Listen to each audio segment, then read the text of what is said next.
The clinking of cups and the low hum of conversation filled Daisy's diner, a modest eatery tucked away on a quiet street in Willowbrook. Outside, the autumn rain pattered softly against the windows, streaking the glass with uneven rivulets. Inside, the diner glowed with warm yellow light, the scent of coffee and freshly baked pies weaving a cocoon of comfort against the dreary morning. Emma's heart moved with practiced ease between the tables, balancing a tray laden with coffee mugs and plates of pancakes. At 28, Emma had mastered the art of grace under pressure, though her cheerful demeanor often masked the weariness etched into her every movement. Life had never been easy for Emma.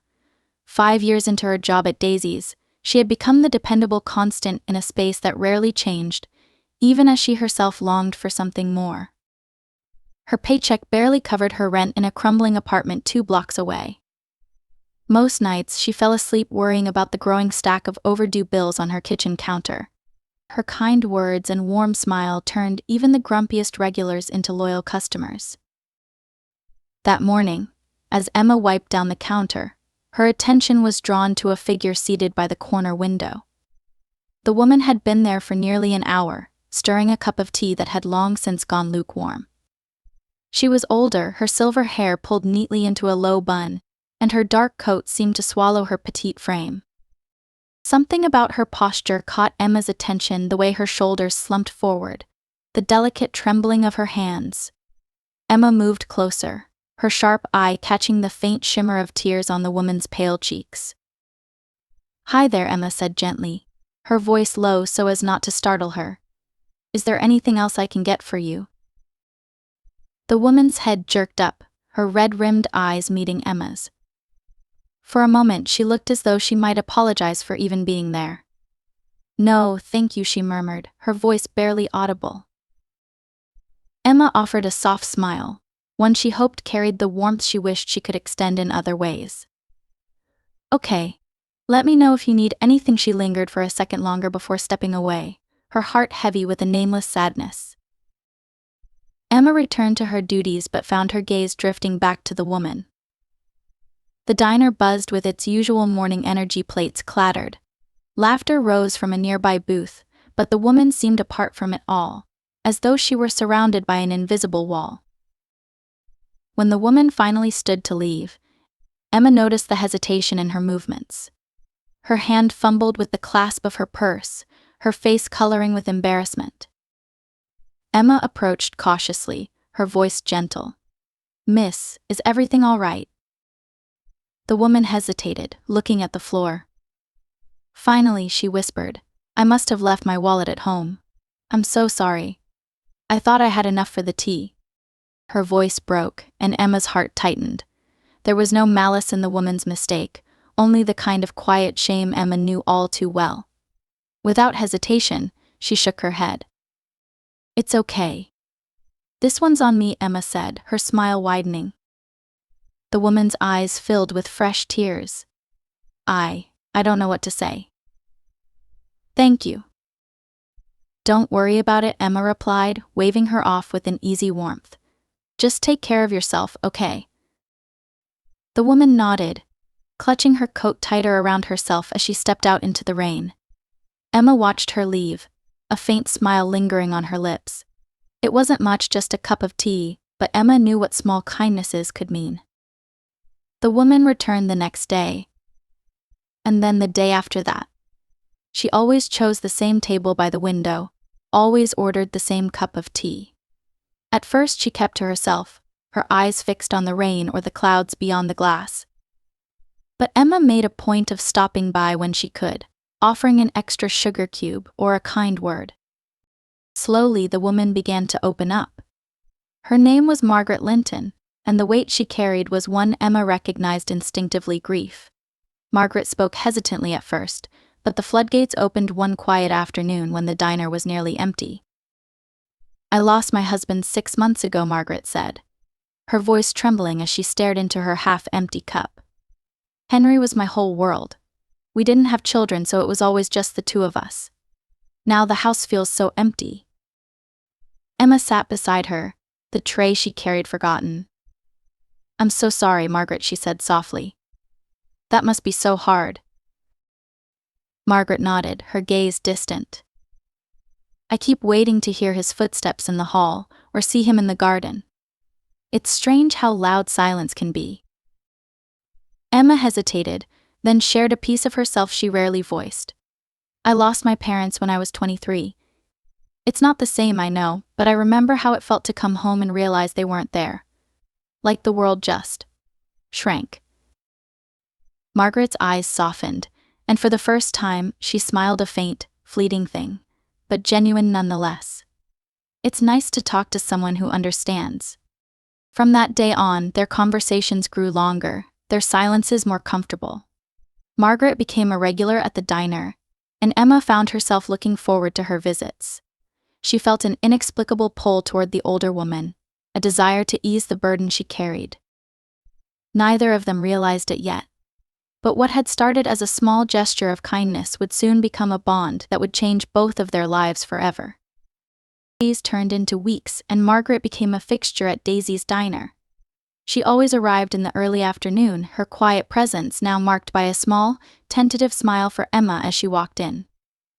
Emma would instinctively prepare a cup of tea before Margaret even placed her order, setting it down with a cheery, "On its way." It wasn't long before their bond extended beyond the confines of the diner. One rainy evening, just as the last customers were trickling out, Margaret lingered at her usual table. She toyed with the edge of her napkin, her expression unreadable. Emma, wiping down the counter, noticed and approached. "Something on your mind?" Emma asked, sitting down across from her. Margaret hesitated, then smiled softly. "I've been thinking. I'd like to thank you properly, for all the kindness you've shown me. Would you come over for tea one evening?" Emma blinked in surprise. She wasn't used to invitations. Her life outside of work was quiet, just her apartment, the occasional grocery run, and nights spent poring over self-help books she couldn't quite afford. "I'd like that," Emma said at last, her smile growing. The following Thursday, Emma arrived at Margaret's house with a small bouquet of daisies she'd picked up from a local vendor. Margaret's home was modest but brimming with warmth. Framed photographs lined the walls, showing a life rich with quiet joys. Emma recognized the love in those photos the way Margaret's late husband, Henry, looked at her, the playful moments captured during vacations and holidays. "Your home is beautiful," Emma said as Margaret led her into the cozy living room, where a fire crackled softly in the hearth. Margaret set a tray of tea and cookies on the table. "It's full of memories," she said wistfully. "Some days it feels like they keep me company. Other days, it feels like they're all I have left." They sat by the fire for hours, sipping tea and exchanging stories. Margaret shared tales of Henry's love for gardening and his knack for fixing anything from clocks to furniture. Emma, in turn, spoke about her dreams of going back to school, of opening her own cafe one day, dreams she often felt were too far out of reach. For the first time in weeks, Margaret laughed, her eyes lighting up with a spark Emma hadn't seen before.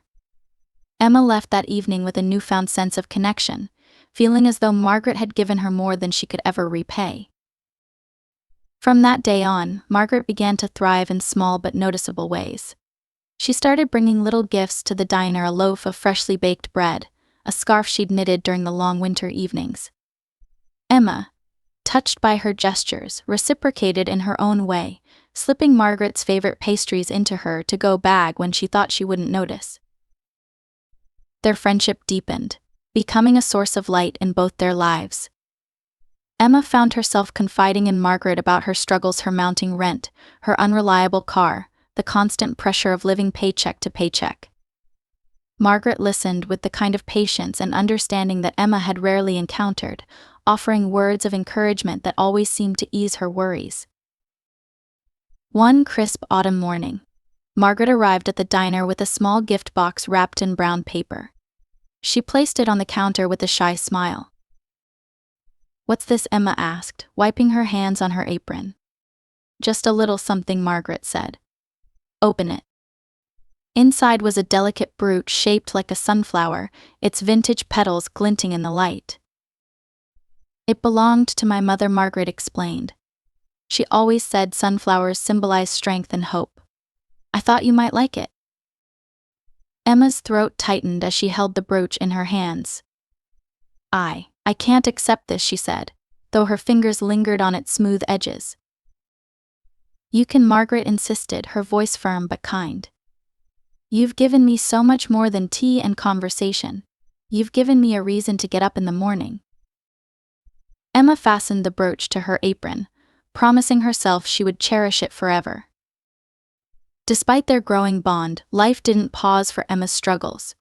Her landlord issued a final warning about the overdue rent, and her aging car broke down for the last time. She worked extra shifts, her exhaustion mounting with every passing day.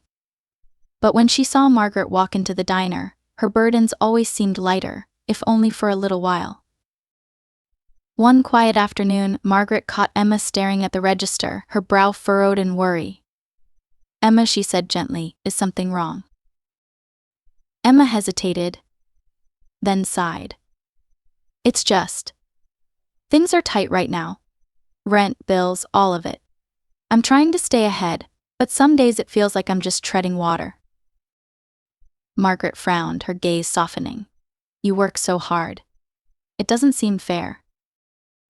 Emma forced a smile. "Life isn't always fair. But I'll manage. I always do." Margaret reached across the counter, her hand covering Emma's. "You don't always have to manage alone, you know." Emma nodded, though the thought of accepting help, of leaning on someone, was foreign to her.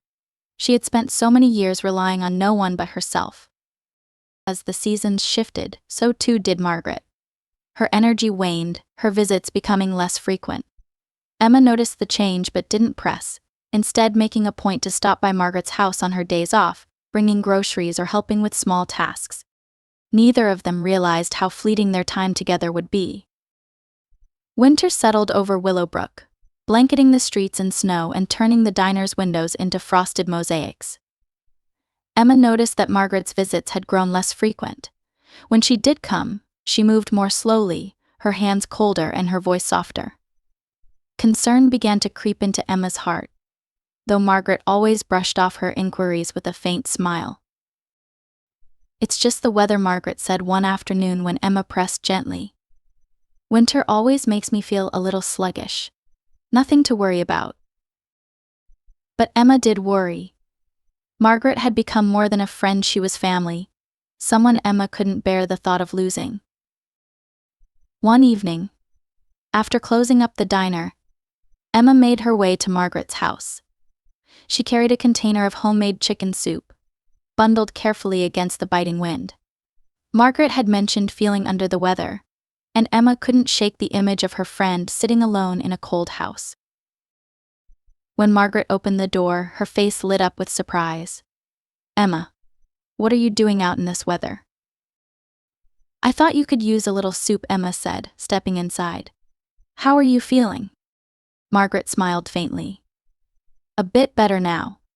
But I won't say no to some homemade soup." They sat together in the kitchen, the soft clinking of spoons filling the quiet space. Margaret's movements were slower than usual, her hands trembling as she lifted her spoon. "Margaret," Emma said hesitantly, "are you sure you're okay? You seem tired." Margaret waved a dismissive hand. "It's just the season. Winter takes its toll, that's all." Emma stayed longer than she intended, chatting about nothing in particular, until Margaret's smile grew stronger and her laughter returned. But as Emma walked home through the snow, a deep sense of unease lingered in her chest. She resolved to keep a closer eye on Margaret in the coming weeks. Margaret's condition worsened as the winter dragged on. Her persistent cough grew harsher, and one morning she didn't show up at the diner at all. Emma's worry turned to alarm. She called Margaret, and when there was no answer, she grabbed her coat and rushed to her house. Margaret opened the door after several knocks, her face pale and her breathing labored. "I think it's time I saw a doctor," she admitted weakly. Emma's heart ached at the sight of her frail friend. She helped Margaret into her coat and drove her to the clinic, her mind racing with thoughts of what the doctor might say. The doctor was kind but direct. Margaret needed more than rest, she required immediate care, which meant a hospital stay. Emma stayed by Margaret's side through the tests and consultations, holding her hand and offering quiet reassurances. "I'll be fine," Margaret said one evening as they sat in the hospital's waiting room. "You don't need to worry about me." But Emma did worry. Margaret's health declined rapidly over the following weeks, and soon, she was too weak to return home. Emma visited her every day after work, bringing fresh flowers or books to read aloud. Margaret's hospital room became a place of warmth and companionship, their conversations filled with shared memories and unspoken gratitude for the bond they had built. One snowy evening, Margaret reached out and took Emma's hand. Her grip was weak but steady, her eyes filled with an emotion Emma couldn't quite name. "Emma," Margaret said softly, "I want you to know how much you've meant to me. You've given me a gift I thought I'd lost forever: friendship." Tears welled up in Emma's eyes. "You've given me so much too, Margaret. You've been like family to me." Margaret's lips curved into a faint smile. "Then we're even." A few days later, Margaret passed away peacefully in her sleep. Emma was heartbroken.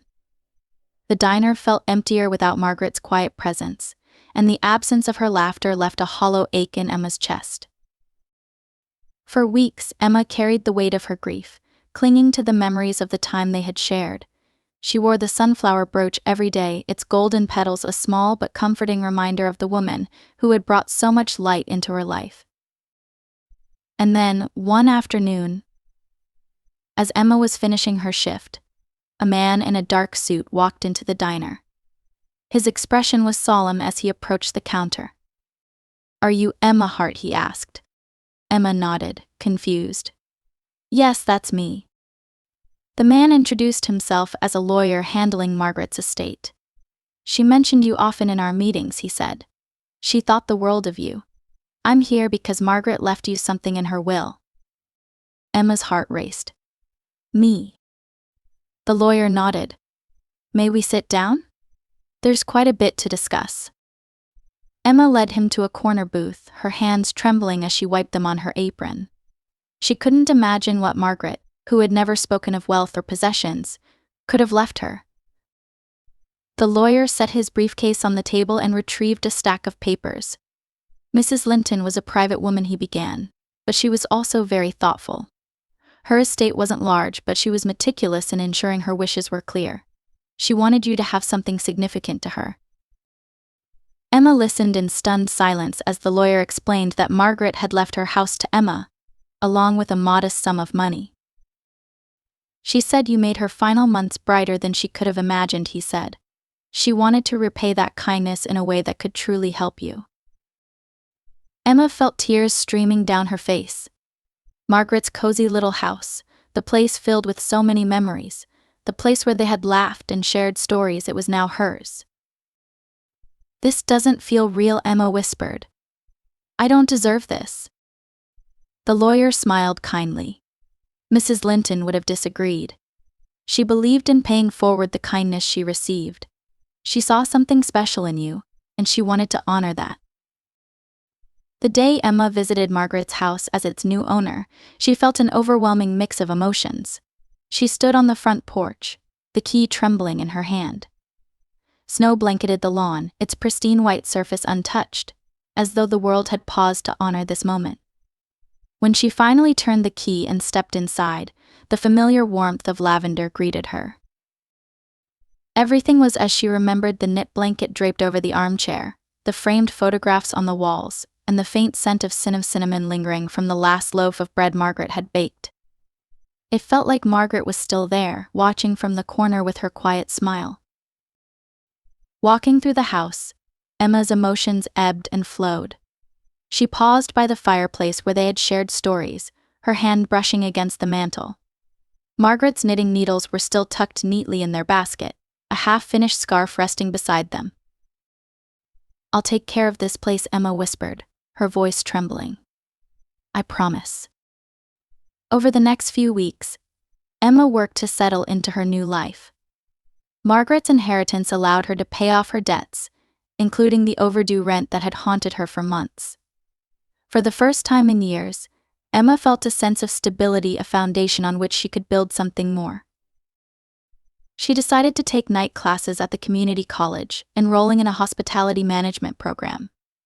It was a dream she had nearly abandoned, but Margaret's gift reignited her hope.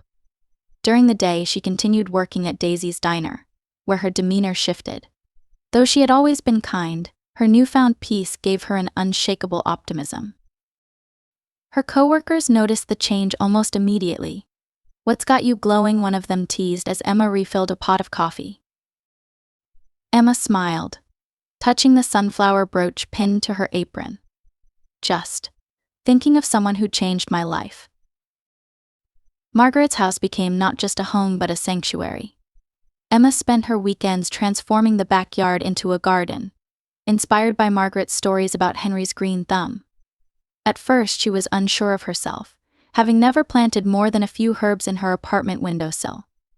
But with guidance from Margaret's old gardening books and advice from friendly neighbors, Emma began to see signs of life. Bright marigolds sprouted near the fence, and fragrant basil filled a small corner plot. The crowning achievement, though, was a row of sunflowers that stretched toward the sky, their golden faces catching the sun's rays. Every time Emma looked at them, she thought of Margaret's belief in strength and hope. Though her life was busier than ever, Emma found time to give back in ways she never could before. She began volunteering at a local senior center, bringing pastries from the diner and spending hours chatting with the residents. Many of them, like Margaret, carried stories of love and loss, of lives filled with both joy and sorrow. One afternoon, Emma shared the story of how she met Margaret with a group of seniors. They listened intently, their eyes glistening with emotion. "She sounds like a remarkable woman," one of them said. "She was," Emma replied, her voice soft but steady. "And she taught me how much one act of kindness can change someone's life." Her words lingered with her as she walked home that evening. She thought about the ripple effect Margaret had started, how her decision to reach out to a grieving widow had not only brought comfort to Margaret but had transformed Emma's life as well. One day, while cleaning out Margaret's attic, Emma stumbled upon a wooden chest tucked beneath a stack of old blankets.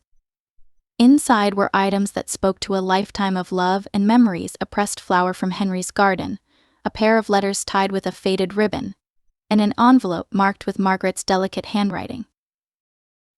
Emma hesitated before opening the envelope, unsure of what she might find. Inside was a handwritten note, dated shortly after Margaret's diagnosis. "Dearest Emma. Emma, if you're reading this, it means I'm no longer here. But I want you to know how much your friendship meant to me. You brought light back into my life when I thought all was lost. You reminded me that love doesn't end when someone is gone, it grows in the hearts of those we touch. This house has been my refuge for so many years. Now I want it to be yours. Fill it with laughter, with dreams, with the kind of hope that you gave me. And when you see the sunflowers bloom, remember this: you are strong, and you are loved. All my love, Margaret." Tears blurred Emma's vision as she clutched the note to her chest. Margaret had given her more than a home or money. She had given her a renewed belief in herself and the courage to dream again. By spring, Emma's garden was in full bloom, and her life had blossomed in its own way. Though she missed Margaret deeply, she felt her presence in the golden sunflowers, in the laughter of the neighbors who stopped by to admire them, and in the quiet strength she carried with her each day. Emma had learned that Margaret's greatest gift wasn't the house or the inheritance, it was the reminder that kindness, no matter how small, could ripple outward to create something truly beautiful. Months passed, and Margaret's house became more than just a place to live. It became a sanctuary for Emma, a space filled with warmth and purpose. Though the inheritance wasn't vast, it was enough to pay off her debts, repair her credit, and allow her to take night classes at the community college. For the first time in years, Emma dared to dream again. One of her first projects was the garden. Inspired by Margaret's stories of Henry's love for gardening, Emma transformed the small, overgrown yard into a space of beauty and life. She started with herbs: basil, rosemary, and thyme, before planting rows of bright marigolds. Finally, she added sunflowers, tall and golden, their cheerful faces tilted toward the sun, As the garden grew, so did Emma's confidence. She felt Margaret's presence in every bloom, every blade of grass, as though her friend's kindness and love had taken root alongside the plants. At the diner, Emma's co-workers noticed the change in her. Though she still worked long hours, there was a new lightness in her step, a genuine joy that had been missing before. She started sharing pieces of Margaret's story with the regulars, her voice soft but filled with pride as she recounted their friendship. One afternoon, a young man came into the diner looking defeated. His clothes were wrinkled, his eyes red-rimmed, and he stared blankly at the menu without ordering. Emma approached with a warm smile and set a slice of pie in front of him. "It's on the house," she said gently. "Looks like you could use it." The man blinked, his expression softening as he picked up his fork. "Thank you," he murmured. Later, as he was leaving, he paused by the counter. "I lost my job," he admitted, his voice barely above a whisper. "I didn't know what to do. But this helped." Emma nodded, her heart swelling with empathy. Sometimes help comes from the most unexpected places. Hang in there. It felt good to give back, to pay forward the kindness Margaret had shown her. Emma began volunteering at a local senior center, spending her free time with people who, like Margaret, often felt lonely or forgotten. She brought pastries from the diner, shared stories, and listened to theirs, finding joy in the connections she built. On the first anniversary of Margaret's passing, Emma decided to host a small gathering in the garden. She invited neighbors, regulars from the diner, and new friends she had made at the senior center.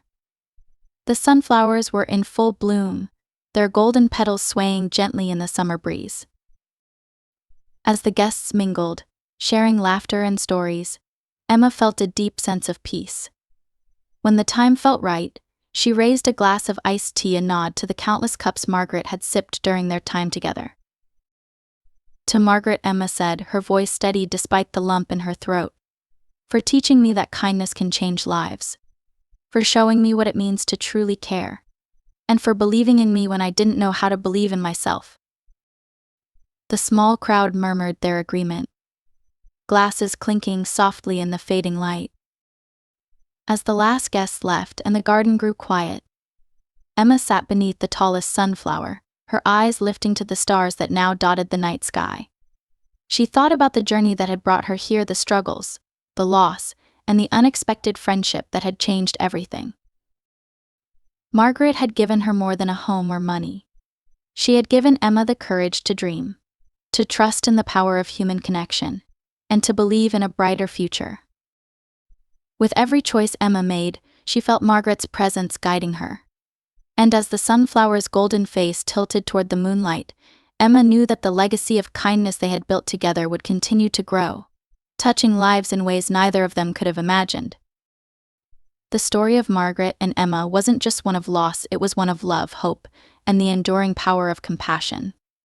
And for Emma, that was a gift worth sharing forever.